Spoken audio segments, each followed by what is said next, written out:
لوگوں اپنے پروردگار سے ڈرو کہ قیامت کا زلزلہ ایک حادثہ عظیم ہے۔ اے مخاطب، جس دن تو اس کو دیکھے گا اس دن یہ حال ہوگا کہ تمام دودھ پلانے والی عورتیں اپنے بچوں کو بھول جائیں گی اور تمام حمل والیوں کے حمل گر پڑیں گے، اور لوگ تجھ کو مدہوش نظر آئیں گے، حالانکہ وہ مدہوش نہیں ہوں گے بلکہ عذاب دیکھ کر مدہوش ہو رہی ہوں گے۔ بے شک اللہ کا عذاب بڑا سخت ہے، اور بعض لوگ ایسے ہیں جو اللہ کی شان میں علم کے بغیر جھگڑتے اور ہر شیطان سرکش کی پیروی کرتے ہیں، جس کے بارے میں لکھ دیا گیا ہے کہ جو اسے دوست رکھے گا تو وہ اس کو گمراہ کر دے گا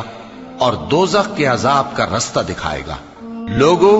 اگر تم کو مرنے کے بعد جی اٹھنے میں کچھ شک ہو تو ہم نے تم کو پہلی بار بھی تو پیدا کیا تھا، یعنی ابتدا میں مٹی سے، پھر اس سے نطفہ بنا کر، پھر اس سے خون کا لوتھڑا بنا کر، پھر اس سے بوٹی بنا کر جس کی بناوٹ کامل بھی ہوتی ہے اور ناقص بھی، تاکہ تم پر اپنی خالقیت ظاہر کر دیں